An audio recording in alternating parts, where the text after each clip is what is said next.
Hey guys, gals, thanks for tuning in. My name is Sober Chef Eric, and I appreciate you being here. Today I'm going to make a super fun, quick, and easy jambalaya. Yep, I'm making a chicken and sausage jambalaya. So hang out after this intro and I'll be right back.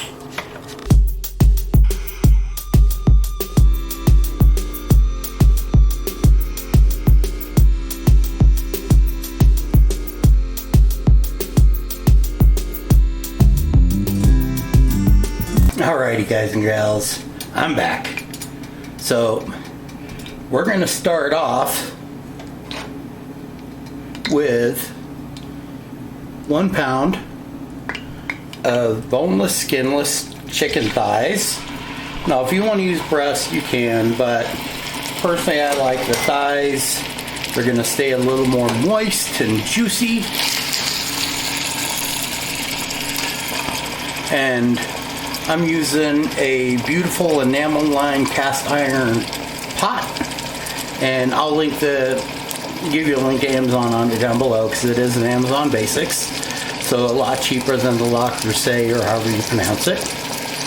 So we're going to start off by seasoning, and I know this is going to seem like a lot, but it's 1 tablespoon, but we're just going to add about half of it for now. And then same with the crushed or restaurant grind black pepper. Just gonna add about half of that, just to season the stuff up wonderfully. So where I learned how to cook, I mean I used to make jambalaya before I got taught proper, but I got taught proper while I was working at Whole Foods. Because 2 of the chefs I worked with there were born and raised in New Orleans and went to culinary school in New Orleans and all that great stuff. And they had a big fat Tuesday party every year. And when I say huge, I mean for a little small 2-bedroom house with a small backyard, there was at least 50 people there. I'm talking huge. Well, I had taught them at a dinner party how to make sushi and how to prepare the rice, and so to kind of help them and to learn, I was their sous chef for about 3 days before the party, and we made jambalaya, we made gumbo, we made etouffee, we made dirty rice, we made chow chow, which is a condiment made out of bell peppers, hot peppers, olive oil, onion, garlic, and a few other things. And use that and a little apple cider vinegar. Use that to amp up the heat level, so that way everything had a little spice to it. But that way, if you know, you're like me and you want it really hot or uber hot or whatever, you can add enough, you know. And one thing I love, I do not like Tabasco. I do not like Louisiana hot sauce. I like this. And it's just full, look at all that vinegary goodness. Look at that, oh yeah.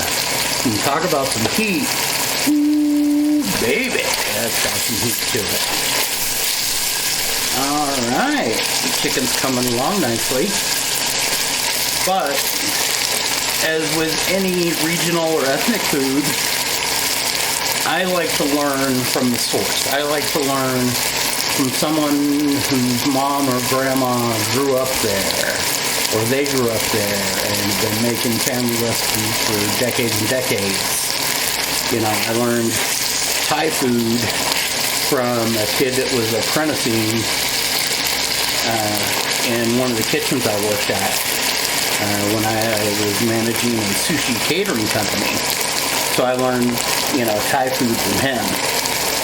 You know, I learned my sushi and my Japanese from my Japanese master, who was born and raised in Okinawa and went to the academy for 8 years.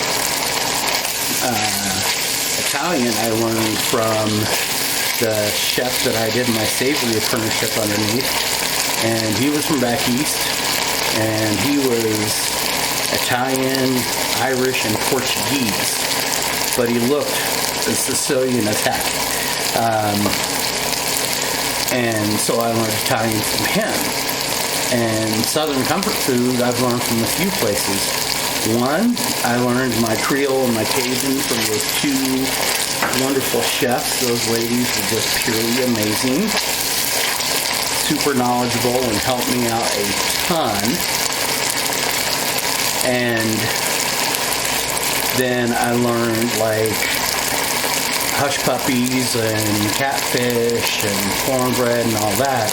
A buddy of mine, I used to give him a ride home in high school, and his grandma would be like, oh, you don't leave that driveway, you're coming in, you're having dinner. And, you know, so it'd be catfish and hot puppies, collard greens, just all kinds of wonderful things. And I actually did a recipe of some mixed greens. I will leave the link down below, as well as links for some of the different things that I'm using, like light and everything else. And this beautiful enamel-lined cast iron. Now, one thing, if you're using enamel-lined cast iron, like with regular cast iron, you can get it hot without anything in it. Well, this, it'll mess up the enameling, so you want to have some oil or something in there so that enamel stays nice and pure. And you want to use nylon utensils or silicone utensils, so that way you don't scratch it with wood or with metal, because there's nothing worse than having a really nice piece of equipment and ruining it, after I said ruining it, by getting scratches and, you know, like non-stick pans. I don't know how many pans I've had old roommates ruin by using forks in there to stir their scrambled eggs or whatever. Big pet peeve. Hundreds and hundreds of dollars of good pans wasted on inconsiderate, unknowledgeable roommates. But I digress. So like I said, that is 1 pound of trimmed. I left some fat on there because, you know, that's flavor, but I cut all the sinewy stuff off of the chicken thighs. Now we're going to add 1 package diced andouille. Now I use the Johnsonville because that's what they had in the store, and I tried the Zatarans and I wasn't really impressed with it. So of the pre-cooked type sausage andouille, the Johnsonville is one of the better ones I've found. But if you don't like andouille, you can use smoked sausage, you can use Polish sausage, any of that stuff. Oh, you see that beautiful stuff right there? That's called fond. And fond is just flavor and flavor. And I did have this pan. I've got it on number 8, so a high, medium, high.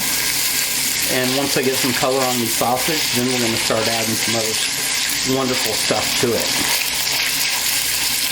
We're going to be adding, I use, from the frozen section of Kroger, they have pre-cut Mirequiox, which is carrots, celery, and onions in equal parts. And then they have the Cajun Mirequiox, or what is also known as the Trinity, which is green bell peppers, onions, and celery.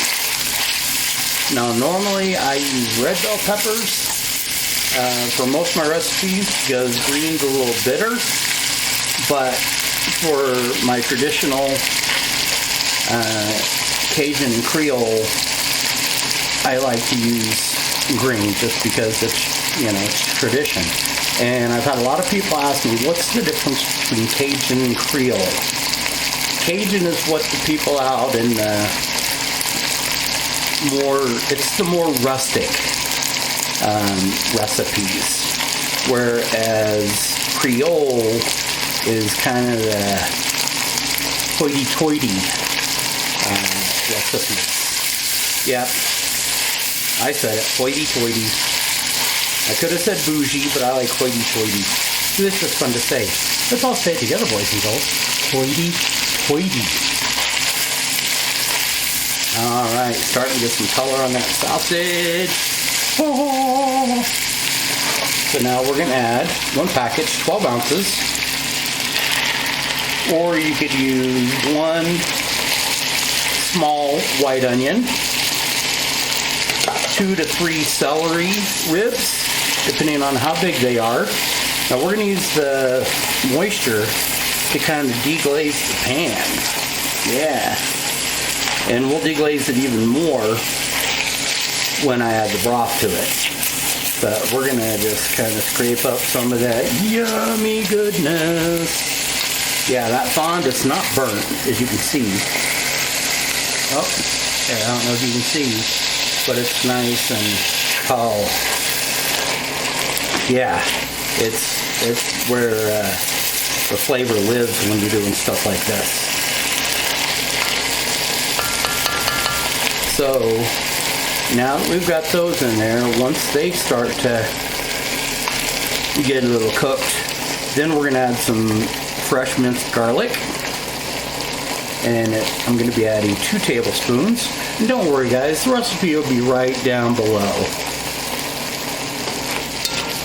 And the reason I'm making this today, I know I missed Fat Tuesday and all that good stuff, but it's kind of a cold, rainy day here in Colorado Springs today, and a friend of mine just had back surgery, and so a bunch of us are getting together, and there's a website called Meal Train where you can sign up a friend that's had surgery, or as lost family member or loved one, something like that, to where people can schedule what they're gonna bring over, as well as what time and date and all that, so that way you don't have 10 casseroles coming on Monday.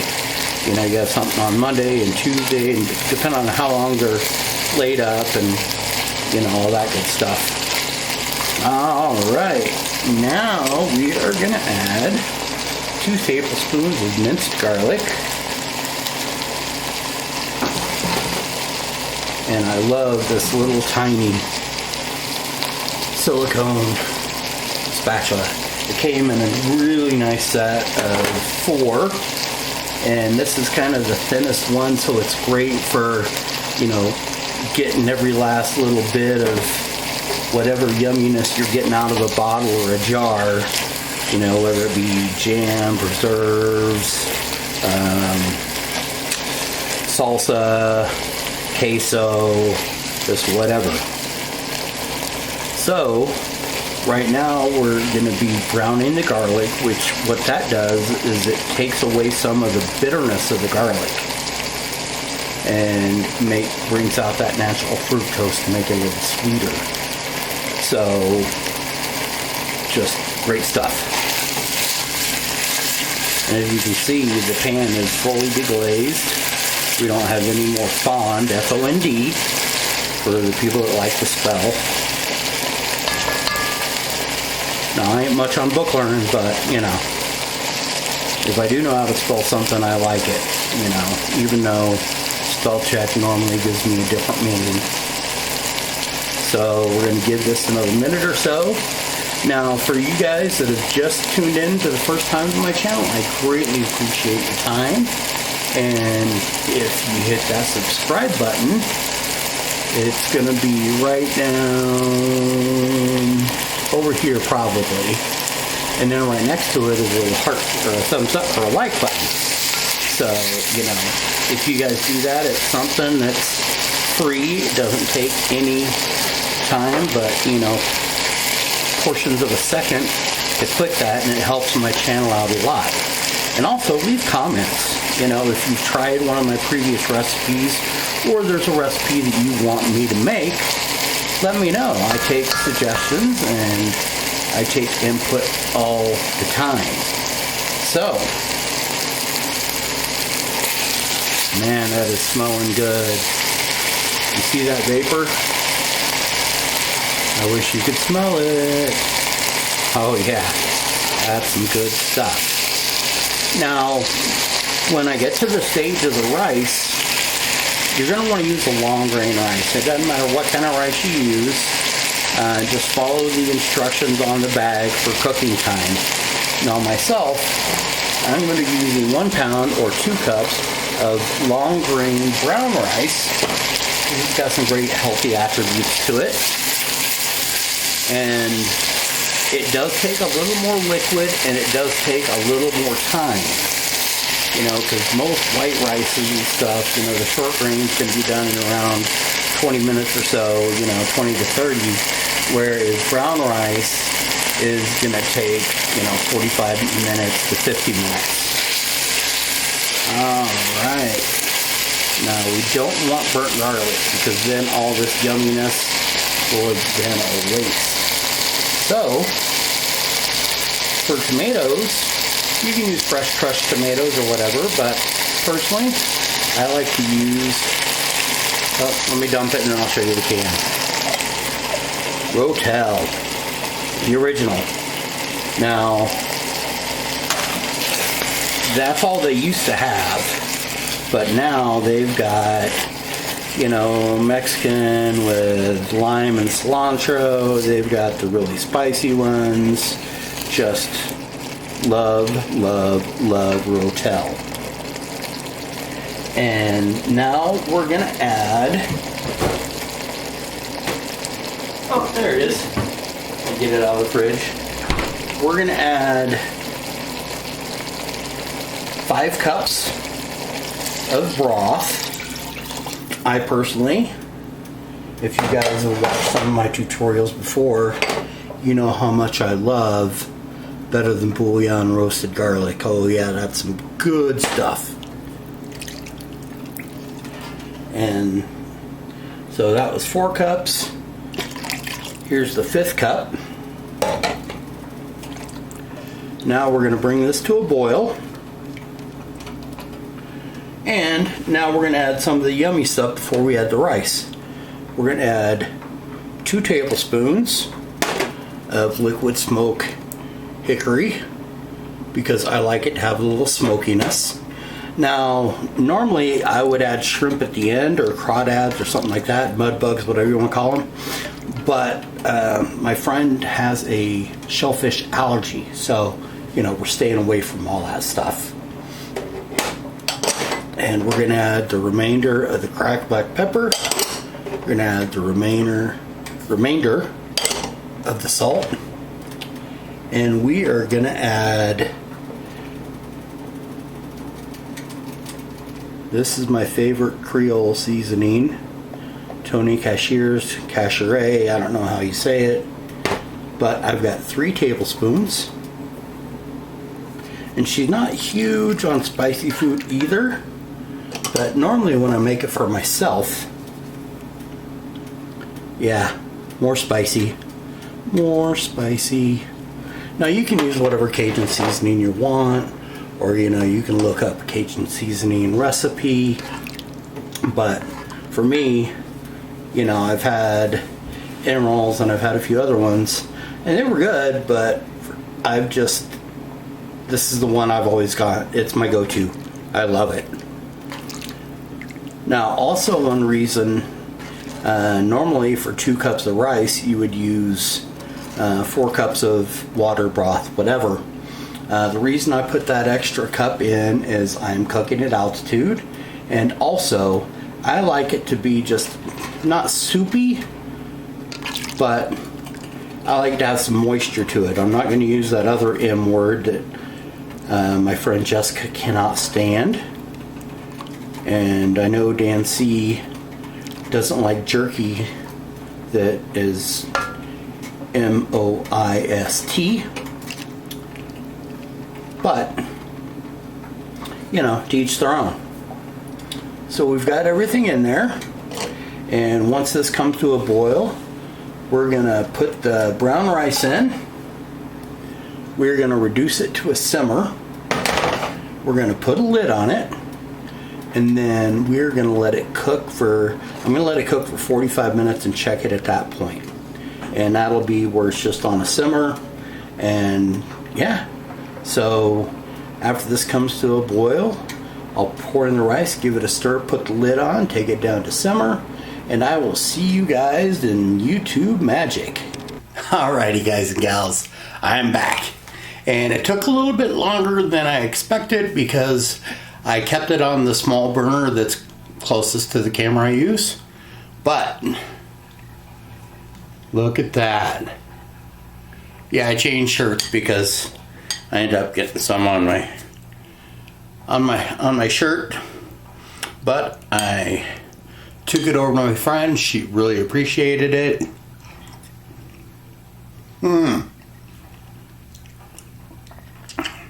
Jumpin' Jiminy.